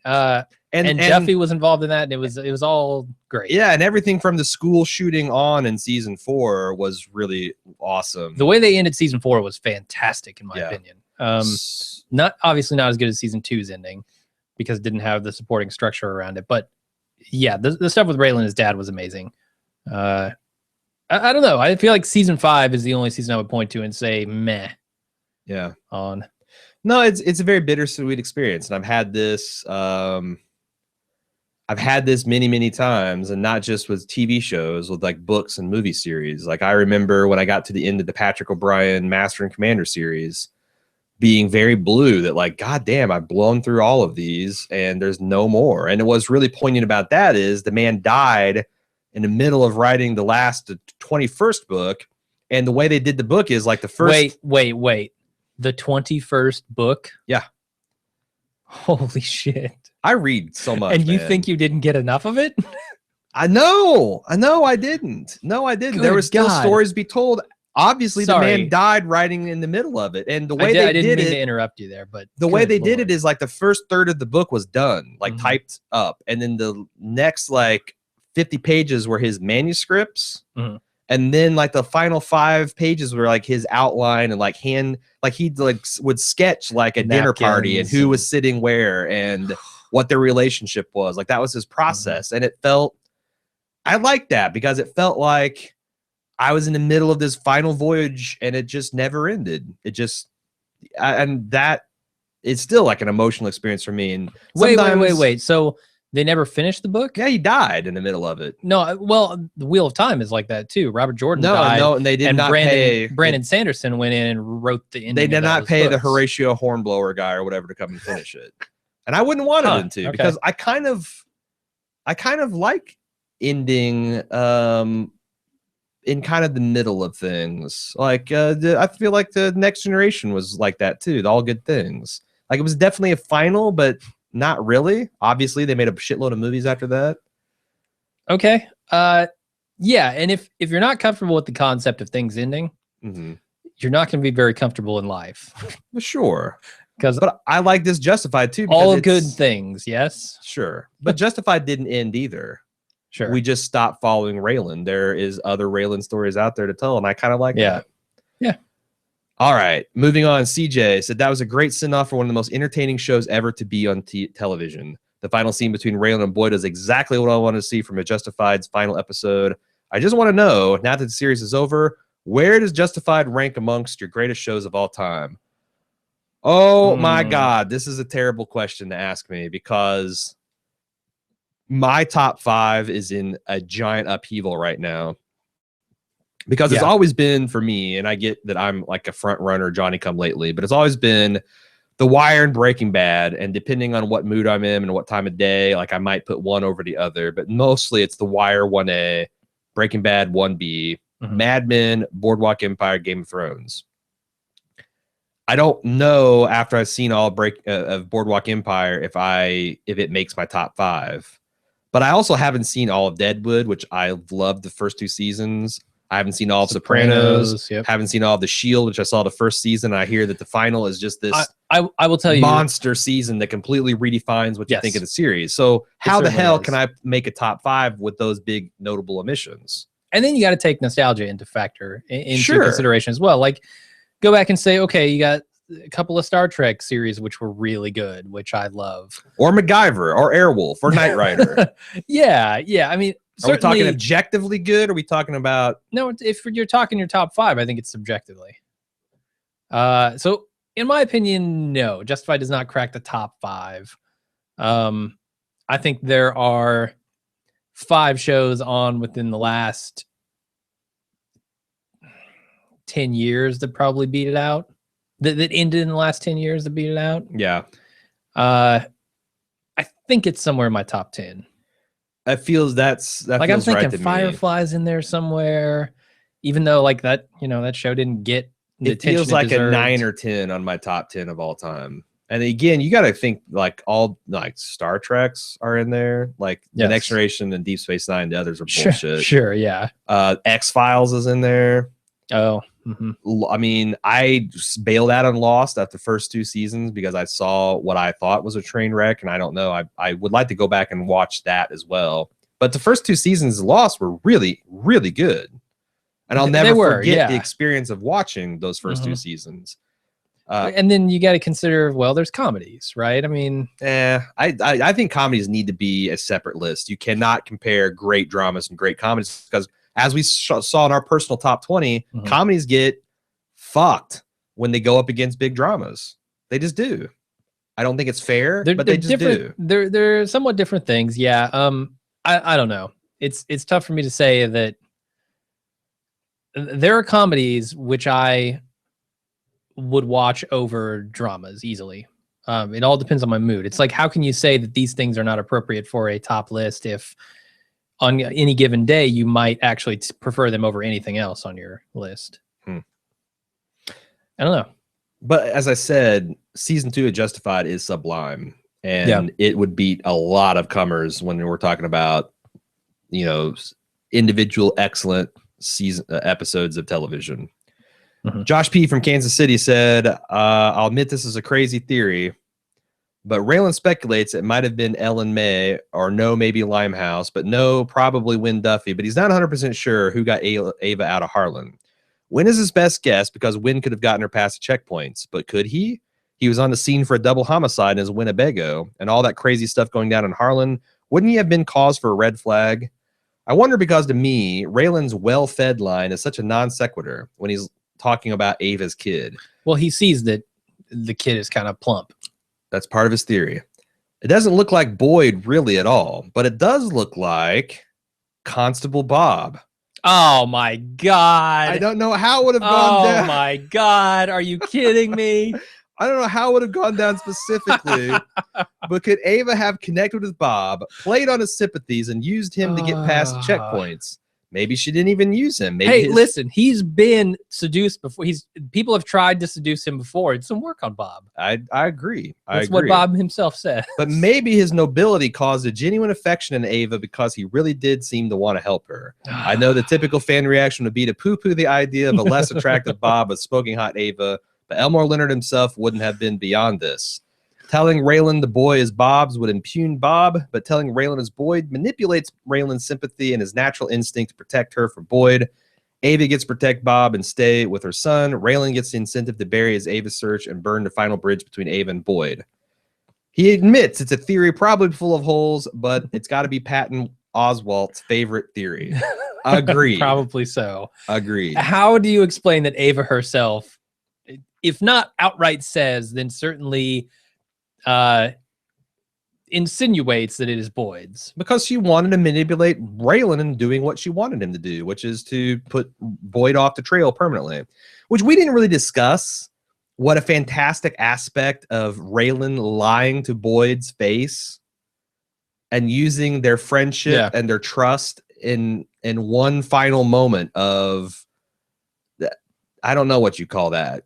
It's not self-sacrifice, but like one final moment of manipulating Boyd in a way that I think Boyd would approve of, because Boyd doesn't want to fuck up this kid's life, but he would if he knew about him. Yeah, he definitely would. He couldn't help himself just by knowing the kid. He puts him in line for life in prison. Well, I don't know that it's any worse than the kid gets from Bob. Hey, man, everyone underestimates Bob. Bob's a solid dude.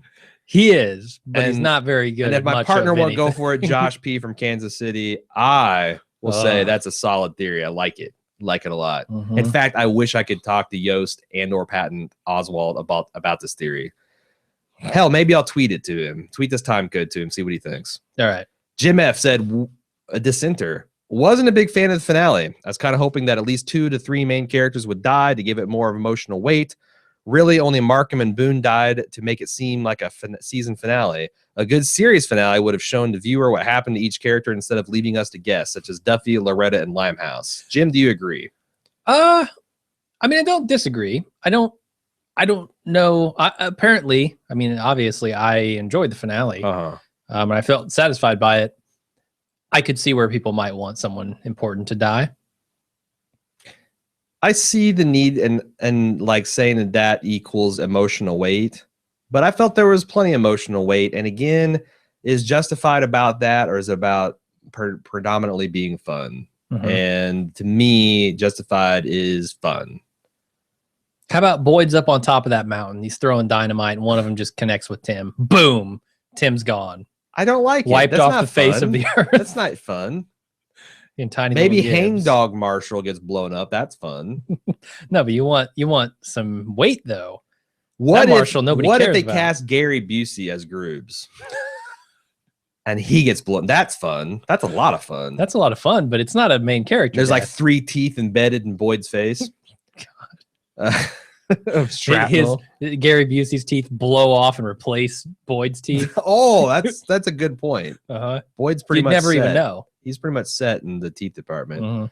Mark from Milwaukee, absolutely great finale. The only thing that kept it from perfect was Raylan and Winona not ending up together. What then was the point of the reunion this season with the I Just Want You stuff? It's frustrating. I mean, I get the theme that Justified explored, that people can't really change at the core no matter how hard they try. Raylan couldn't change to be who he wanted, and she couldn't change to accept him, but still, his whole driving force this season, aside from getting Boyd, was to get his ass to Florida, which I will say is for his daughter, not for Winona. But I didn't find it out of their character at all. I feel like they desperately love each other, but the practicalities of their lives, her tolerance for threat and his tolerance for not giving a fuck about threat, is just fundamentally, she's a worrier. She's a type A. He is... Raylan doesn't care if he lives or dies. He really doesn't. And that's just fundamentally going to be something to all... I think in 10 years, her and Richard split. Her and Raylan tried again. Probably. Maybe when he's retired from the Marshal Services, they'll finally work out. But I didn't have a problem with it. Freddie from Texas. After all the bullshit and all the jabs back and forth, right up to the end, Raylan and Boyd share a real moment that represents the culmination of all we've been through. Also, I'd imagine the line, "we dug coal together," is a metaphor for their lives on opposite sides of the law. One run in with death after another, and no matter what the motive in the end, they both were just digging at the dark side of man. What do you think about that? Digging coal is a metaphor for the darkness, the hidden beast in the human heart. Maybe I don't know. It feels like a lot of that was exercised from Raylan in this last season. The stuff with his father's grave and the house and leaving Harlan and getting to his daughter. He genuinely felt like a different person in Florida than he felt in Harlan. Sure. So I don't know. Anger. When you leave Harlan, yeah, you the person you are doesn't ever leave Harlan alive, because you can't leave Harlan and be that person and make it in a different place, right? Sure. What it takes to survive in Harlan and what it takes to survive in Miami are two different things. Season 1, Raylan blows Boyd away at the end of this episode. I think so, yeah. And I think that's the best part, that he has let go of that anger and that resentment. And like he kind of so much of his family stuff was wrapped up in that. It was he was his dad's weird whatever shack, and all that. No, I'm happy for Raylan from that standpoint. 2 emails left asking about rankings of the seasons. OJ says, my season ranking from favorite to least, season 6. I'll grant them the odd plot holes. This was 13 seasons. This is a 13 episode long freaking caper movie that tied together all loose relationships and plots and paid them off better than I could have hoped. Season 2, which is tied, or season 1, which is tied to season 2 below. I like season 1 a lot. There's a lot of good Case of the Week episodes, but I love Elmore Leonard's short stories, and they were good Case of the Week stories, and it had some good moments that I'll never forget, like Boyd in the Woods. I also have my second favorite line of the series. At this moment, Raylan, I think you're just about the only friend I have left in the world. Season 2, nothing to say about this that hasn't been said. Season 3 didn't exactly come together, but Carpetbagger and Limehouse are fun to watch. Season 4, Drew Thompson was a long MacGuffin that didn't really pay off, but still had some good moments. Season 5, in hindsight, a lot of season 5 was setting up stuff for season 6, but the prison stuff ended up dragging the season down, and the crows were interesting, but not really enough to carry the season. Favorite line of the series, Raylan, you have a file on me. Vasquez, yup. Raylan, I'd like to get a look at that file. Vasquez, you want to see that file? I'll tell you what you do. First, get a pencil, and then you write down all the stuff you know you shouldn't have done. Not bad. Sure, that's a good one. Before you talk about yours, I want to go over one more, and then we can both talk about what? Season rankings. Oh, okay, yeah. Pavlov's Bell says, my season ranking, number 1, 6. There's not a bad or even weak episode amongst this lot. It pulls together so many themes and threads of the previous 5 seasons and ends with a surprisingly moving and sentimental but thoroughly satisfying note. Bonus, we finally get a decent amount of Tim Gutterson. 2, super close, tied to season 6, but honestly, I think Margot Martindale makes it. Jeremy Davis is also incredible, and Boyd's failed attempt to walk the straight and narrow is heartbreaking. The story of Harlan's ill-fated struggle against the coal mining industry and the criminals who want to rape the town even further is tragic, but there are some weak episodes, a him, Winona, that blemish the season for me. Still, it's right up there at season 6. In third place, season 1, it has the pilot, which is like a little film unto itself, the final act that snaps the show into focus. Plus, the Case of the Week episodes were good. It's a season packed with notable guest stars, most of them from Deadwood.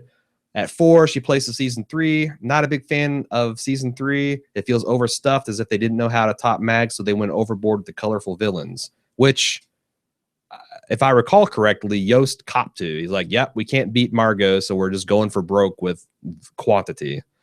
Season 4, or number 5, season 4, much like the snitch storyline for season 6, I couldn't care about Drew Thompson mystery. In the last place, season 5, which she says, I don't think it's a terrible season, but Michael Rappaport sticks out as an unusually poor casting choice. The season also suffered from rushing to course correct after unexpectedly losing Jean-Baptiste. Ava's storyline is necessary to set up 6, but it was extremely difficult to isolate one character from the main storyline and make it entertaining. Jim, what's your ranking of the seasons? 2, 6, 3, 1, 4, 5. Okay. Nope. 263-145. There you go. Uh, You nailed it. 2, 6, 3, 1, 4, 5. I think that's appropriate. Okay. And I think I'll use all the arguments the other people, except for, again, what puts season 2 above season 6, even though it did have 2-week episodes, was Harlan was in its bones and not in some contrived, oh, these hills have black, slurry, gold, cold dust, magic pixie weed growing abilities. It was all real shit that these people are dealing with. And never have we had a villain as good. Sam Elliott in Final Analysis came pretty close. Yeah, he's not quite as good as Margot. I Shot Out does not equal Apple Pie. No, it does not. So I think that is I mean, really, the scene you're putting the Apple Pie up against in this has got to be Boyd and Raylan at the very end, right? I mean, what do you think is the better scene? I still prefer Margot.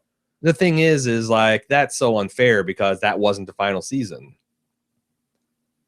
But the final season? It wasn't the final season. So yeah, that season ended on that scene, fade to black, in the similar way that Raylan and Boyd ended. But yeah, it was not the series end. It wasn't the end of the series. So it's like, it's hard for me to say, well, season 6 is better because that final scene. Which is better? Damn. I like the Apple Pie. I thought everything about Apple Pie was perfectly done.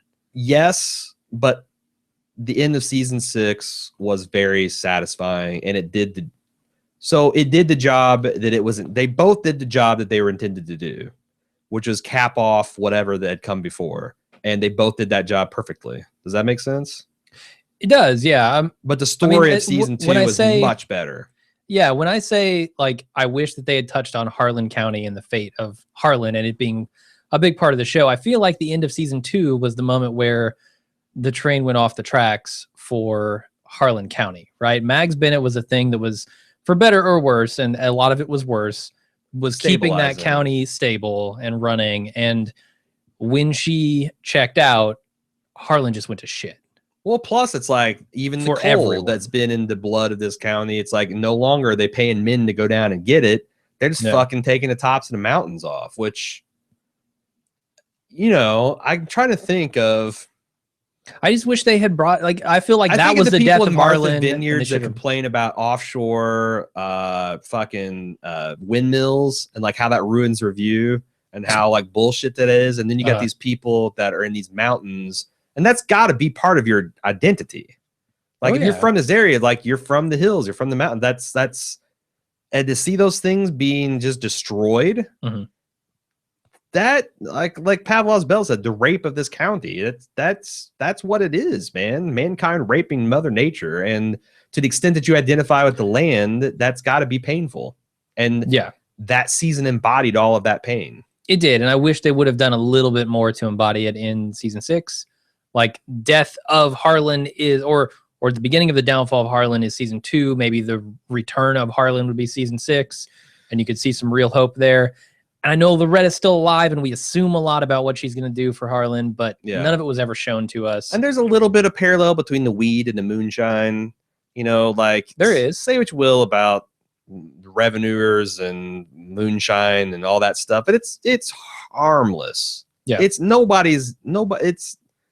nobody's getting killed making moonshine. Well, maybe they do. Maybe they still explode. Whatever. Some people do, yeah. But I'm saying is, like, it feels like approximately the same kind of, like, from a society harm, the money spent hunting these people down and persecute them is approximately, in my mind, as big a tragedy, if not, well, it's probably a bigger tragedy what we got now. Us persecuting people that are trying to use drugs, especially weed. Like, fuck off. Fuck off if you think that weed is a bigger problem than alcohol or tobacco. Yeah, I'm with you. And justify the hundreds of thousands of people that are sitting in jail for the crime of smoking or growing marijuana. That's immoral. I agree. But they didn't really go with that. It was more like, this is the hope. So I like that. They're like, okay, well, you got this, moonshine runner culture, and they finally found this stuff, and it's going to go legit, and they'll make money. And I hope, but it's just still, it's not as poignant as the. Yeah, I don't know. I mean, Season it's not 2. even necessarily about the message they're trying to convey about whether or not weed is good or bad. It seems like the show does take a clear stance on that through its main characters, but it was more about Harlan to me. Is Harlan going to be okay? Is Harlan going to become somewhere that these people are proud to live again? And it was just left very up in the air. I think the suggestion is yes. It is, but it's Loretta's- just a vague suggestion. It's not necessarily Yeah. as concrete as the "oh no, Harlan's in trouble" sort of feeling you get after season Sure. 2. You got an idea for favorite quote? Because I've got one for me. No, I don't. Anything I come up with would be from very recent episodes, because that's all I remember. The best one, the most badass line was when Raylan pops a bullet out of his gun, throws it on Win Duffy's chest, and says, "Next one's coming faster." Season 3, episode 3. Yeah. That, and then, like I said, in a show that has a lot of great dialogue, I don't think I've ever heard that badass of a shining on of somebody. When it's been referenced in many seasons. Like, I think in one particular season, you come in with another Marshall telling the story of Raylan doing that. It's like such a cool, it's like, even in universe, it's an awesome line. Yeah, Raylan is a bit of a legend in that regard. That's pretty good. Yeah, I can't come up with a better one, certainly. Well, that's all we got, man. Felt like about a 2-hour podcast to send off Justified felt appropriate to me. Yeah. I will definitely miss this show. I'm glad. I mean, one of our mission statements was when we went full-time podcasting was we'll get to do the final episode of Justified, because it always kind of stung a bit that we had to. That was the first one that we had to kind of let go because of our schedules. And, it felt good to be able to get this last one. And I felt very rewarded by Yoast and company that they gave us one that I did not regret. I was a little worried because it's season 5. I'm like, oh God, I never would have thought this, but I'm scared that we're going to spend. This is a very small show. This is like, other than the Americans that we also canceled, this is the smallest podcast that we do. But it's a ton of fun. I love watching it, and I love interacting with you all about it. And what more can I say? Yeah, above all, I am thankful that Justified got the chance to conclude the way it wanted to. Sure. This is a show that could have easily been canceled several times, I think. It didn't have the biggest audience, and it wasn't the hottest thing on TV, but it had enough people who were fans, myself included, that it got to see itself through. I will say that see the end of it. I would agree with the statement that Justified is criminally underrated. Yeah, I think that's fair. Hardly anybody talks about it, and it is characters alone. Yeah, it is just an outstandingly written show, and you can't ask for much more than that, right? It's not the best looking show on TV. Every once in a while, it'll do like little flurries with what we saw in this episode, but it's just, as far as writing goes, day in and day out, this was great. The dialogue, short of Deadwood, I haven't seen Deadwood. I don't think I've ever seen anything with where it's just fun to listen to these people talk. Yeah. And you look forward to, like, when two people walk into a room, it's like, oh boy, Art and Raylan walk into a room, gold is about to happen. Boyd and Raylan, Raylan and Duffy, like, you just looked forward to these confrontations and these interactions, and you never knew exactly what to expect. And sometimes they subverted your expectations. Sometimes they played right along, and you didn't mind either one. Sure. Yep. I think that's about all I have to say about it. So there's where we leave Justified. Great show. Glad we got to cover it. Until the Justified movie comes out. 15 years from now. Fire in the hole, riding a rap, whatever. Raylan and Boyd ride again. That's it. It's a wrap. It's a wrap. Do you want to do your outro stuff? No, why would I? No? I mean, that's the thing. Like, then we're done. Maybe we should do talk about the other shows we're doing. All that stuff. All right. Actually, I think we're gonna go back and lay down an ad in the middle, right? Maybe. So I'll do that there, but maybe one last thanking everybody who's gone along and encouraging them to do the Club Bald move, because if it wasn't for that shit, we wouldn't be talking about it. It's true. That's the cold hard facts. Okay. That's the ripping the mountain off the top of the cold truth. Whatever. That's the drinking the apple Take pie. the mountain truth. off the top of the apple pie. Lake. That's the Gary Busey Uh-huh. explosion truth. It's the dynamite chucking truth. All right. Are you telling me that you want to go back and record some of this stuff, that we should shut off the video feed and get to recording that? Yes, let's do that. Okay. Thank you guys. You Yeah. guys watching, the ones that have supported us. Thank you so much, because everything I just said, forgetting that you were watching, is true. Indeed. We couldn't do Justified. We couldn't have done Justified without your guys' generous support. Absolutely not. It's true. It is true. It's Cole ripping off the mountain true. So we will see you another time.